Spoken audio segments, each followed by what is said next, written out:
Welcome to the New Level Podcast, everyone. On today's episode, we speak with Dr. Charles Redd.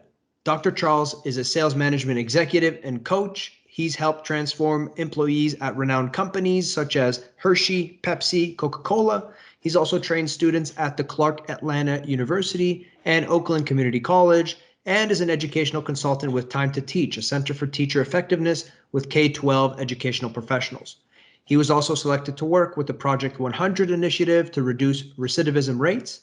Additionally, he has a book called Don't Stop Now and has his own podcast called Dr. Charles Speaks, where he delivers inspirational teachings in under 15 minutes. Today, we talk about mentoring, coaching, and the impact technology has in the space. We talk about how this past year has affected individuals all over the world and tips to staying motivated. We discuss some of the common challenges young people are facing. And finally, we discuss the process of finding one's purpose and the qualities and good habits that can determine one's success. Lots to learn on today's episode, guys. Without further delay, I bring you Dr. Charles. You are listening to the New Level Podcast, where humans talk about automation. We bring you industry experts and share new ideas that help elevate your business. Join your hosts, Philip Agib and Teresa Foreman, on the journey of automation technology.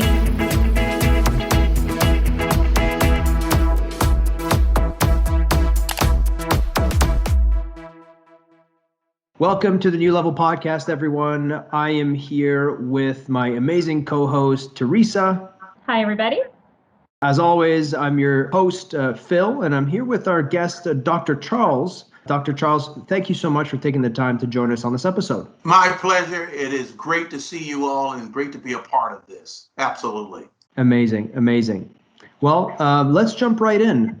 So, Dr. Charles, you have tremendous experience as a coach, as a mentor to executives and students. Maybe you can tell us a little bit about your journey in mentorship and coaching. And also touch on sort of how technology has impacted your clients' lives and, how you've adapted to that and changed your approach to go with this change. When I think about my career, I've always been involved with people in coaching, leading, managing. That's what I do now. I've spent over 30 years plus in corporate America, having worked for some great companies, Coca-Cola, PepsiCo, now the Hershey Company. And when I think about my experience, I've had the opportunity to develop and pour into others and make a difference. We have a 1-2 strategy in our business, and that is 1, drive for results, and 2, that is make others around you better. And so that's been really what I've been doing. But I've taken it up another notch because I feel like my passion is really to help people to uncover the value that they have. And I get folks to do is to look within inside themselves and see the potential and ask them powerful questions and have them reflect on their lives and see that value and set goals and set the sights that are higher than they ever could imagine they could ever be. So I get excited about getting folks unstuck. That's what I call it. Because at the end of the day, I believe every soul on this earth has something of value. And it's so important. But what I've seen through the years, technology has improved and we have all of the information. We've become an information company and system all across the world. And people are opening up and we've grown smarter. And that's a good thing. But what's also important is that people element, that connecting. We often talk about in sales that there is the relationship selling. And then there is the fact-based selling. We have all of the technology and all of the facts, but you need them both. You can't just dwell on one without the other. And so we're seeing that we have the tools, we have the facts, because each and every day we have to answer the question, why? Why should I buy your services? Why should I buy your product? And then that even spills over into your career as you advance yourself and develop yourself. You have to ask yourself the question, why me? And why that particular position is important for you. So when you add it all up, leadership is what I enjoy. I enjoy coaching and mentoring, and I've had the pleasure of working with some great folks And when you see their eyes become open and their vision is in place and they can see it, then we see the results. And that's what really makes me happy when I see people get to the place where they set themselves up to get to, and I just ride alongside of them. I love that message, Dr. Charles, that, you believe every soul has something of value to offer the world. That's something I very much believe in myself. I also, that question why is so important, right? It's important, like, why should I buy your product? Why should I, buy your service? Why should I engage with you? Personally, why do I get out of bed every morning? Like, what's my purpose? What's driving me? But again, I think a big part of that why is, people want to work with people they trust, with people they respect, right? So the why behind that. And so Phil and I, we have a shared passion for innovation and technology, and particularly companies that are using technology to innovate. And so really curious, like most of our audience that we're speaking to, Phil and I as well deal with a lot of C-level, sort of C-suite executives across a number of sectors, and using tech and innovation to drive their business forward. That might be with the IT department, it might be finance, might be sales. Like, I think, what technology does is it unites every department really in the company now, right? Which company don't have departments touching technology? So we're really curious from a leadership perspective and in your experience, what are sort of those 3 practical tips that you would share with our audience when engaging with those leaders in those departments, and the why in working with them? The reality is this: there's no one-man band anymore. Teamwork makes the dream work. And the reality of a great leader is, one, to identify their strength and to identify their weakness, and to understand that there is value from the creativity and the diversities of mind, and to be a good listener, and to be able to bring the puzzle together where all fits, where everyone has a contribution. There was a game that we used to play as a kid. It was called King of the Hill. And the object of the game was to get to the top of the hill and knock everybody else off. And then when you get to the top, raise your hand and beat your chest that you won. Those days are over. The key is that everyone has something of value and something that they can contribute, that we all arrive together, not leaving one person behind. That's number 1. Number 2 is having that eye for talent, the eye for helping people to uncover that very thing that they do well. And when you're able to do that, I relate that to a baseball scout who goes out and looks for great ball players that have potential. They're looking whether or not they can hit the ball, they could run, they could catch, they could throw, all of these attributes. And when they're able to size up that individual, because that individual has demonstrated the key things that are going to make them successful, then they're given a chance to go out and do their very best. So my second tip would be to play to your strength. Your strength is what opens up doors for you. It is the thing that you're most passionate about. It's part of DNA. It's part of what your family, your friends have noticed about you as an individual, things that you are able to bring to the table. And when that is visible for others, you play to that strength. And what happens is it makes everyone else better, because everyone else is giving their very best. So you're not only doing a good thing, you're doing the right thing. The other aspect of this leadership in terms of being able to bring everybody along is certainly about not necessarily reinventing the wheel, but to make it better. So we're not going to throw everything out and start from scratch. It's about what it is that we have and what can we do better.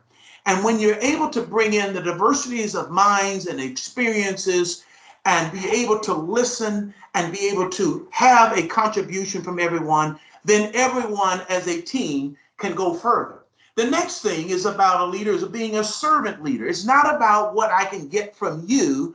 It's how may I be able to help you. And when people see that you're not trying to get in it for a 2-year stint and move on and move your career and leave everybody else behind, when they understand and see that you are there as a servant leader who is interested in the well-being of that person that you're serving. Then what happens is your reputation goes before you, and before you even get there, they know that you are a person of one that people value, one that people respect, one that has integrity, and one that can motivate and get people and get things done through people. I think those are some of the keys that I would leave with you today. Thanks, Dr. Charles. I think with leadership and servant leadership, I don't know that there's ever been a more important time for that than right now, right? Through this, over the last year in the pandemic, as we know, which is impacting so many people in so many different ways, whether it's, health risks, financial uncertainty, financial devastation in some cases, social challenges. You mentioned some of them earlier that goes with the lockdowns.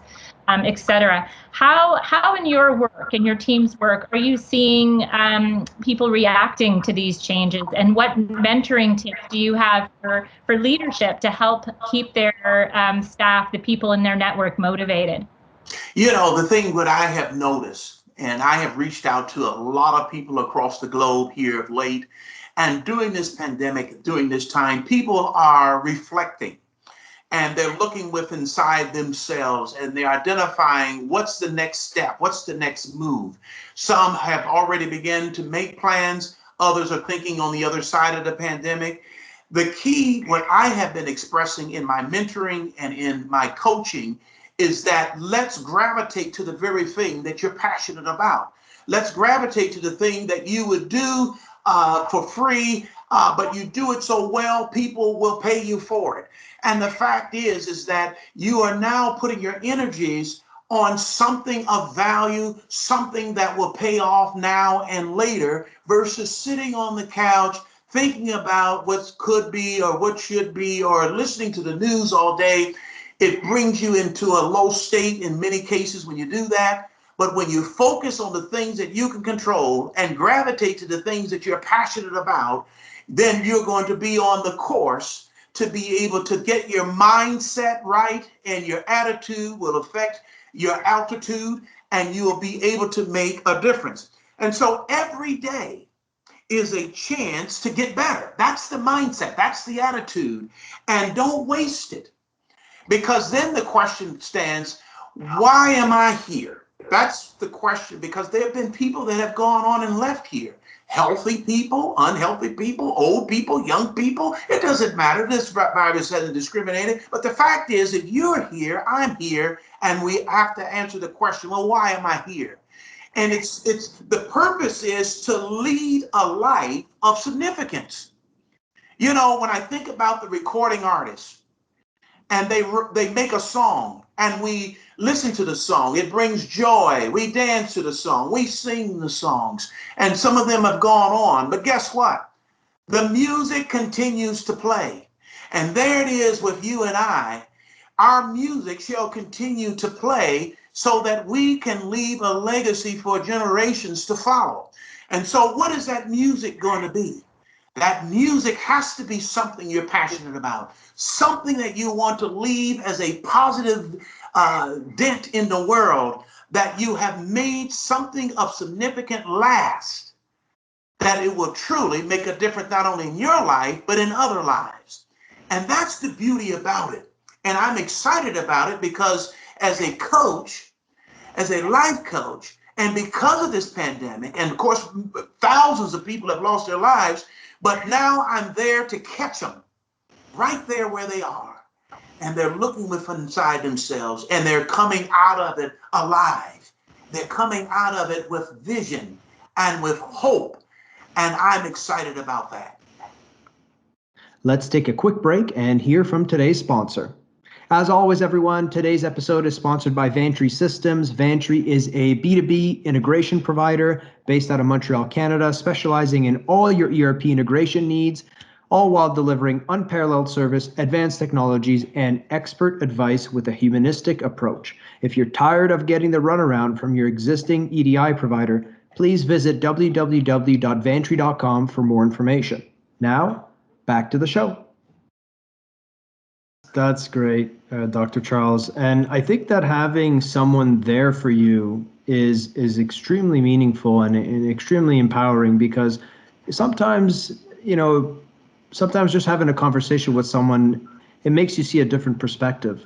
And you might be at something for 1 year, 2 years, 5 years, 10 years, and then something like this happens, and obviously you kind of lose balance in your life, and it makes you wonder, hey, am I doing the right thing? Am I really passionate about what I'm doing? And I think that having a conversation with someone like you is powerful and can be very enlightening. And yeah, I think that's great. And one of my mentors once told me, what would you talk endlessly about on a Saturday night with your friends? Yes. And do that, because if you do that, then you could do it every day of the week, and if you're good at it, then you'll get paid for it. So I think for someone like Teresa and I, it's helping people elevate their business, whether it's through marketing or technology services, and for you, it's helping elevate people and companies and organizations. So this leads me to my next question. So I'm very impressed with your work that you've done at the Clark Atlanta University and Oakland Community College. I actually I come from a social work background, right? So I've been really passionate, growing up, really just helping kids, and I love the idea of empowering kids, and the fact that you've done that and you're doing that, I find that incredible, and I think since this is the future of our generations, that's where we should focus our attention. Obviously, adults, they're great, and if they need help, obviously you'll be there. But I feel like if there's a place to invest time, it's with these young kids, and especially with mothers. If you put your effort there, you'll get big returns. So what are the common challenges that you're seeing young people face today? And can you share with us some of the things you've discussed with them? Yeah, there's a lot can be said there, and I can think back. One of the things that I do in my present role is that I go and visit universities, and I recruit folks to come into our organization. And generally, folks that graduate in May, I show up on their campus in March or April, and they'll be along with me several other companies, and the students come through. And of course, we're popular because we have chocolate, and everybody likes chocolate, and they come to our booth. And some students, they come for the candy, and they're about to graduate, and they owe about $100,000 towards student loans, and they're looking for a job or what have you.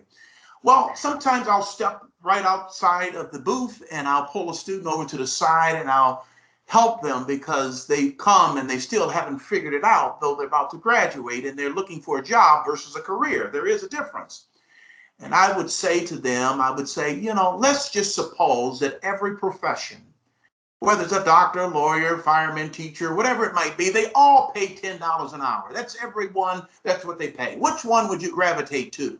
And they think about it, and then they come up with one. Well, there lies a clue as to where your passion and where your career should follow. And so the thing about when I think about what we've been discussing, there's a quote by John Maxwell. It says, "We cannot become what we need by," get this, "remaining what we are." And this is the thing about life as it relates to talking to young people, is that it is a continuation of learning and growing. When I bring people into our organization, I say to them, I said, you spent 4 years at your university, you paid them a large sum of money to get that degree, you've got good grades, now you come into our organization, we pay you.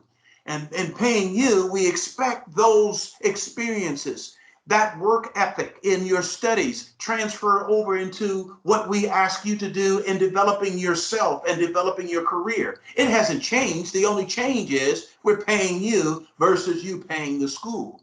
So the expectation remains the highest. And we say in our business, the secret sauce to advancing and to growing yourself is 3 things. Number 1, being among the best at what you do. That's key. And then number 2 is being a continuous learner. That is important. And then number 3 is being a person who is mobile to go to where the opportunities exist. Don't be stuck just in one place. You may have to break away from family and friends, but I'll tell you, it'll be well worth it. You know, success, it isn't overnight, I tell the students. It's when every day you get a little better than the day before. That's the key, because it all adds up. And when you get to that place, you don't just grab it and just get all you can and can all you get. You process it, you distribute it, and you give back, and you make others around you better so that we all can grow and be that much more successful. So the students today, that's the message. You began a career. When we look at you, we're looking at 2 or 3 levels ahead of where you're going. But the fact is, you never stop growing, you never stop learning. You always are striving to open yourself up to be that much more effective and then to give back what you have obtained. I love that. I love that notion, Dr. Charles, of chasing a purpose rather than a title. And it reminds me, I was fortunate enough to see President Obama speak when he came to Ottawa a few years back. And something he said that really resonated with me, and I came home and told my kids about it. Somebody in the audience had asked him, well, what was it like when you finally made it to the presidency? And he said, well, it doesn't matter. Like he said, I never chased being the president, because he said, if you chase the title, then you're going to be swayed by people around you and their agenda, number one, and number two, because you're not following your purpose. And then when you get to that title, then what? Right. And his guidance to the audience was, as Phil, alluded to on his Saturday night sort of comment, believe in something, figure out what your purpose is, figure out what you want to offer the world. And then, as you said, Dr. Charles, be really good at it, keep learning, move forward. And then he said, and then your job is never done, even when you're done being the president, right? And that's always, I don't know, I just found that very profound. And no matter what your politics are, like, I would hope that would be a message that would resonate across the political aisles. But it's so, as Phil said, like, the work you're doing, the work we do as leaders, the work we do either as sports coaches or business mentors, it's so important, particularly with the younger generations, in terms of helping them find their career path. There's so much anxiety, as I'm sure you're seeing it in the work you're doing. Mm-hmm. In post-secondary education, there's so much anxiety about getting it wrong, right? And so what I've tried to share with people is, it's choosing a career is not a death sentence. If you decide you don't like it, choose another one.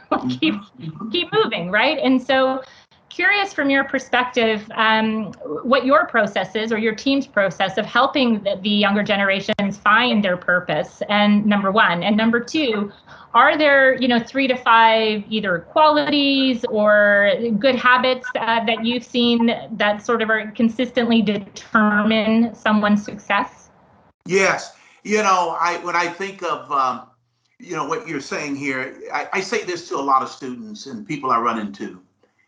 To earn more, you must learn more. And that's so important, because when I think about the athlete who, Tiger Woods, for example, his dad put a club in his hand at a young age, and he sold out and became a slave to golf. Every day he's practicing, he's hitting a club, he's getting in shape, he's watching his diet, he's doing all of these things. But what that gift did was that it opened up a way for him to dream out loud and to do other things that would affect the community, that would help other people. And so it starts with that very thing that you're really good at and that you sold out to, and that you allow that to be the entrance way to dream out loud, to do even more. And so when I say to folks, I says, number one, you have to be persistent, because anybody that's ever done anything has failed. But the key is to fail forward, not backwards, not to become paralyzed. The second point is to learn and live versus live and learn. Most of my life, I lived and learned. I've got the bruises and hickeys to show you. But when I understood, learn, and live, I began to educate myself to have powerful questions and to ask those that are smarter than me to give me the insight. So then I become wiser in what I do. And so therefore I'm learning and living. Number three, you've got to continue to have a spirit of can-do attitude. That even though you fail, you get back up. As I say, fail forward. But the can-do attitude is an attitude that I'll get this right and that I'm going to continue to learn, but I'm going to do it in a way that I'm going to ask questions. So I say to folks, never, ever give up. And so you must be able to bring people along with you that are going to hold you accountable. That's the next thing, because that is so important. There are three types of people that you really need in your life, and you can be interchangeable in any one of these three. One, you want to be connected to someone who's smarter than you and wiser than you. Then you can look to them. Two, you want a person who's right alongside of you that's growing with you, going to hold you accountable. It's like the person working out at the gym and you're lifting that weight and they say, oh, you got one more in you. Come on. Or you don't feel like going that day. Come on, let's go. Well, you need that type of person in your life. And then that third one is the person who is observing you and who's wanting to get a piece of the action and some of the experience. So you're always reaching back, reaching across, reaching up, and you're in any one of those situations. So be prepared to participate in the life growing of those that you encounter, and be humble enough to learn from someone who is smarter and wiser than you. When you take those components and you add them all up, it's going to make for a better person. It's going to allow for you to accelerate and get to where you're going faster, because you're not trying to do it alone. You're trying to realize and understand, not trying, but you realize and you understand that there are resources and there are people that are out there. I've been reaching out over the past year to folks with like-mindedness that have experiences like me. I have grown smarter because I have exchanged information and insights, and it has allowed me to grow, and I believe it has allowed them to grow, and it's been a connection. This is how we met. We met through these connections, and we are adding value to one another. And in doing that, it's like that restaurant, that favorite restaurant that you like, that favorite food that you like. You go to that restaurant because of service. You go there because of great food. You leave that experience and you do what? You go and tell folks, that was great food, great service. You got to check it out. And so as people, as leaders, we're adding value like a restaurant.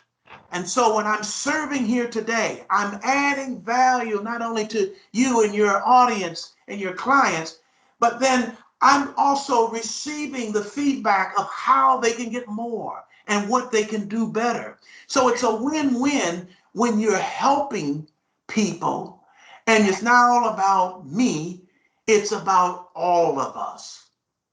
That's the key. I think that's so important in so many ways, Dr. Charles. But customer experience has become such a buzzword, in the business world, right? Everybody's trying to deliver exceptional customer experience because that's really what's differentiating companies right now and the brands they represent. But I think you're right. I don't think we think about that enough in our interactions with people, whether it's as mentors or as coaches, as friends, as a mentee, right? If somebody's mentoring me, is what do you want that experience to be? What are you giving? What are you bringing to the situation and offering? And what are you receiving? I personally think, I've asked people over the years to be a mentor, and I've been asked to be a mentor. And it's very much a two-way street, right? And I think a lot of people go into mentorship thinking it's like a one-way street, but I totally agree with you. There's such a learning that can happen, in terms of that dialogue. And it never ceases to amaze me how many managers I've heard say over the course of my career, oh, I don't want to hire that person. They're smarter than me. And I'm like, well, then hire them. That's right. But it seems humility is such an important component to that, right? Being able to recognize this person might know something that I don't, and not be threatened by that, right? I think humility plays a really important role there. And so I love that you shared that as a quality and a habit in successful people. So this has been really wonderful. Thank you so much. Well, it's certainly about being relevant and staying with the times. When I work with my team, there are some young creative minds, but you know what? There's an exchange. I learn from them, they learn from me. Iron sharpens iron, and that's how that works. But if I'm stuck in a way that is my way or the highway, I'm going to get left behind and I'm going to grow obsolete. That's what we don't need. And so we need to grow and learn from everyone. And that's why I said earlier, everyone has something of value to add to the situation. And so when I think about all of this as a servant leader, my question is always, how can I help you? That's where it starts. Right. And when people see that, and I know there's givers and there are takers out there, but the reality of it is when I provide you with great service, I may not get the benefit directly from you, but it will take off because someone will notice the great service. And that's the power of connectivity. That's the power of multiplying your experiences through others, through great service. Love that. That requires, do you find, Dr. Charles, that requires a certain innate curiosity? That some people are just, innately so curious and want to learn about you and your experiences and vice versa. And others, it's maybe a little bit more of a learned behavior to be able to, flex that curiosity muscle. But in my experience, I've noticed that people who are just innately curious get exactly what you're saying so seamlessly, and just seems so natural to them, to come naturally to them. Absolutely. And I think that's the key, is having that curious mind. When you're talking to experienced people, if I had a talk with Bill Gates or someone, I've got my questions already in advance. And I'm going to get some answers from them. I just don't want an autograph. I just don't want to wear the athlete's jersey with their name on the back. I want to learn something that I, too, as a brand, can grow and make a difference in where I live and where I serve. Right. I love your philosophy. Very, very aligned to my own. So this was a real pleasure. Thank you for your time. Absolutely. My pleasure. Yeah, thank you for your time, Dr. Charles. This has been amazing, and I am sure our audience is going to benefit from this conversation. But I want to give you the opportunity to, speak to our audience so that they can learn more about you, your work, your book, your podcast, and the organization you represent. So, where can they get in touch with you? Well, for one, you can go to my website, www.drcharlesred.com. That's where my website is. You can connect with me on LinkedIn. You can message me if you like. I promise I'll get back with you. Yes, I did complete a book in 2019. It went on the market in 2020. It's at Barnes & Noble, Amazon. It's called Don't Stop Now. What do you mean, don't stop now? It's a book about no matter where you're at on life's journey, never, ever give up on your dreams and your passion. You're not going to just wilt away in retirement. You ought to blaze away. And that's the key in terms of don't stop now. Take that what you have learned and grow it and give it back and blaze away. That's what you want to do. So I give a personal account of my journey. It hasn't always been easy, but you know what? I'm transparent. I tell you what it's really all about, what I've experienced. And I give you some tips on teamwork and leadership. I'm still learning. I'm still growing. And so grow with me. That's what I ask of you. Check out my podcast. You can check me out, Dr. Charles Red. I get 15-minute inspirational talks on leadership, teamwork, and just to get your week off to a great start. You're not in it all by yourself. You've got people out there that can energize one another. So you got to get with the doers. Hang out with the folks that are doing something, and hang out with the folks that are making up their minds to make a difference in where we live and where we grow. Well, I love your energy. It's so needed right now, too. So much hope and optimism, right? I think just so many people need that right now. Yeah, we all have a taste of that. Absolutely. Yeah. Great advice, Dr. Charles. Thanks so much for taking the time again. Teresa and I are very happy to have you on the New Level podcast, and we hope to have you back again soon.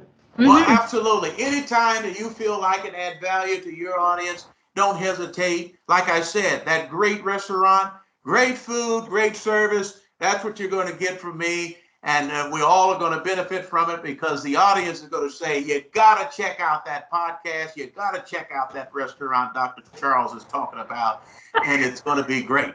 So I always end my calls. I never say goodbye. I simply say, see you later. See you later. You are listening to the New Level podcast, where humans talk about automation. We bring you industry experts and share new ideas that help elevate your business. Join your hosts, Philip Aguirre and Teresa Foreman, on the journey of automation technology.